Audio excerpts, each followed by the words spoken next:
Hello friends, welcome to high study. एक नई video में एक नई इन्फॉर्मेशन के साथ आप लोगों का स्वागत है।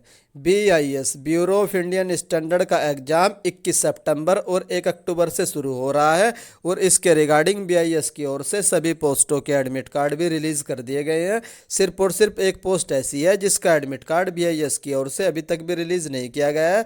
वो पोस्ट है असिस्टेंट सेक्शन ऑफिसर ASO की। बाकी 12 पोस्टों में से 11 पोस्टों के एडमिट कार्ड रिलीज़ कर दिए गए हैं। अगर अभी भी कोई भी कैंडिडेट ऐसा है जिसने अपना एडमिट कार्ड डाउनलोड नहीं किया है तो एडमिट कार्ड डाउनलोड करने का लिंक मैं आप लोगों को इस वीडियो के डिस्क्रिप्शन में भी प्रोवाइड करवा दूंगा। वहां से जा करके आप लोग अपना एडमिट कार्ड डाउनलोड कर लेना।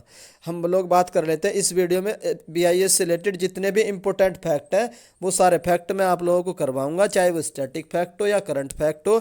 आपने किसी भी पोस्ट के लिए अप्लाई किया हो, इर्रिस्पेक्टिव ऑफ द पोस्ट, सभी पोस्ट के लिए यह वीडियो महत्वपूर्ण होगा। एग्जाम के लिए तो महत्वपूर्ण होगा ही, उसके बाद भी अगर किसी भी पोस्ट में इंटरव्यू है तो उसमें भी BIS के बारे में कोई इन्फॉर्मेशन पूछ सकता है, तो वो उसमें भी आपके लिए हेल्पफुल होगा। इसमें मैं आप लोगों को BIS की कंप्लीट इन्फॉर्मेशन दूंगा। चलिए हम लोग शुरू कर लेते हैं वीडियो। सबसे पहले आता है ISO, international organisation for standardisation.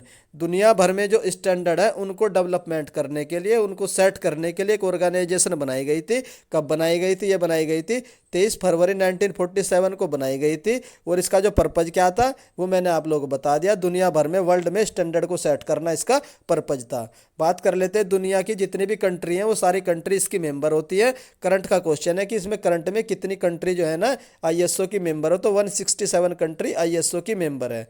उसके बाद आप लोगों को पता होना चाहिए कि ISO का हेडक्वार्टर कहाँ से है, तो जेनेवा स्विट्जरलैंड में इसका हेडक्वार्टर है। और एक करंट का क्वेश्चन बन सकता है कि ISO के करंट में प्रेसिडेंट कौन है, तो उल्रिका फ्रैंकी कौन है इसके करंट में प्रेसिडेंट है। ये भी आप लोग याद रख सकते हैं। चलिए नेक्स्ट देख लेते हैं। नेक्स्ट आता है कुछ इंपॉर्टेंट स्टैंडर्ड है जो BIS ने सेट कर रखे थे। वैसे तो दुनिया भर में हजारों स्टैंडर्ड है, वो सब आपको याद नहीं रखने, सिर्फ 3 या 4 स्टैंडर्ड है जो मैं आप लोगों को बताऊंगा, वो आप लोगों को याद रखने हैं। सारे स्टैंडर्ड जो मैं बताऊंगा सारे एग्जाम में किसी न किसी एग्जाम में पूछे गए हैं और मोस्ट प्रोबली हो सकता है कि आप लोगों का जो एग्जाम होगा उसमें भी कोई ना कोई एक स्टैंडर्ड पूछ सकता है। तो सबसे पहला जो स्टैंडर्ड मैं आप लोगों को बताऊंगा ISO 9000 है, मोस्ट इंपॉर्टेंट है। किससे रिलेटेड है? Quality management. सिर्फ इतना पॉइंट याद रखना है, ISO related 9000 is related to quality management. उसके बाद आता है हमारा ISO 14000।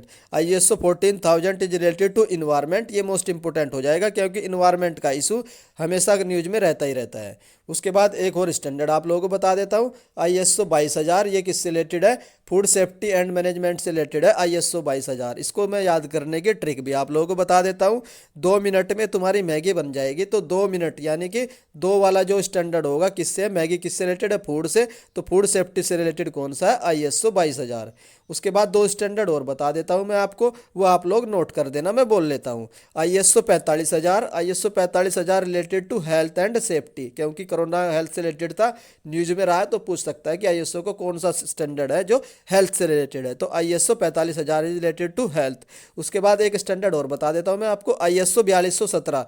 ISO 4217 4217 is related to currency. दुनिया भर में जितनी भी करेंसी है उनसे रिलेटेड जो इंटरनेशनल स्टैंडर्डाइजेशन ऑर्गेनाइजेशन का जो स्टैंडर्ड है ISO का 4217 है। ये 5 स्टैंडर्ड मैंने आप लोगों को बताए हैं, 5 आप लोगों को याद रखने हैं।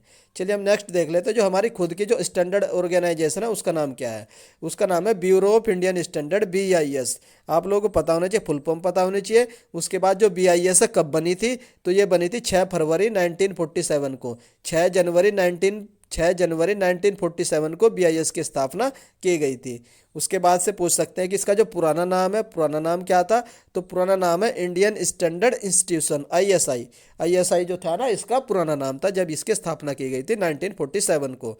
उसके बाद आप लोगों को इसका हेडक्वार्टर भी पता होना चाहिए। हेडक्वार्टर कहाँ से? इसका नई दिल्ली में इसका हेडक्वार्टर है। और जो करंट का क्वेश्चन बनेगा कि करंट में इसके जो हेड है वो कौन है, तो प्रमोद कुमार तिवारी, PK तिवारी इसमें करंट में जो है ना इसके हेड है। मोस्ट इंपोर्टेंट फैक्ट है, आप लोगों को पूछ सकता है कि BIS में करंट के हेड कौन है, तो कौन है? PK Tiwari, Pramod Kumar Tiwari.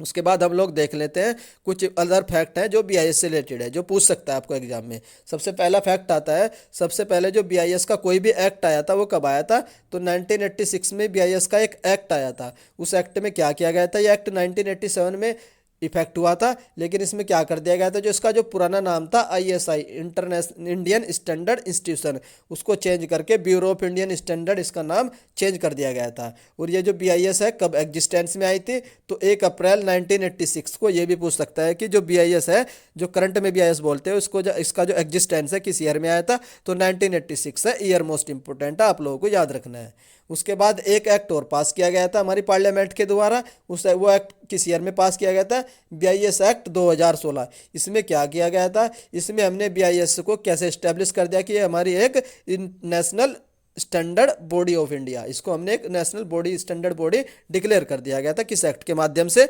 BIS act of 2016। ये भी मोस्ट इंपोर्टेंट फैक्ट है।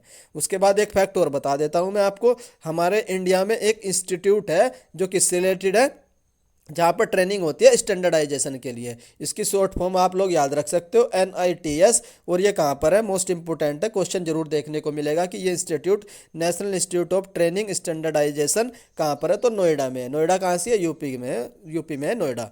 तो आप लोग याद रख सकते हो, ये भी फैक्ट इंपॉर्टेंट है कि NITS कहाँ पर है, तो नोएडा में है।